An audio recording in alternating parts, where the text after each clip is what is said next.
Helpful hints. Here are some common operations while proving identities that you're going to see throughout our proof. Some of them we've seen on the already. So you may have to do multiplying or dividing. So when you're multiplying, just to remember some rules, when you're multiplying, you multiply the numerator straight across. So you get 1 times 1 is 1. Multiply the denominator. Cos squared theta times cos squared theta, they would just stay multiplied or side by side in the denominator. Let's review division. For division, when you're dividing a fraction, you're going to multiply by the reciprocal. So you're going to have, it's maybe a little bit harder to see, but this should be maybe this divided by this. So we're going to have our numerator, cos theta over sine theta, times by the reciprocal. So 1 over sine theta. And now we multiply straight across. Cos theta times 1 is cos theta. Sine theta times sine theta is sine squared theta.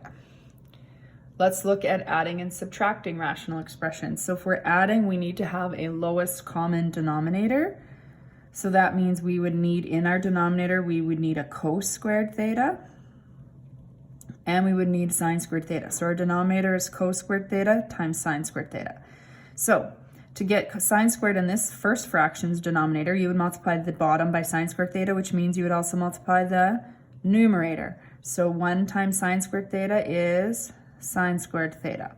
I don't necessarily need to show my work. If I do, I have to show it in the denominator and numerator. So it's probably a better habit to try not to do that. Adding, so put a plus. Same thing here. I would multiply the denominator by cos squared theta, which means I'd also multiply the numerator by cos squared theta. Okay, and then just this one so happens to be able to be one I can simplify further. So I'm going to show that sine squared theta plus cos squared theta is one of our Pythagorean identities, and that's going to equal 1. So we put that as 1 over cos squared theta times sine squared theta. So that's what it would look like when you add that and simplify.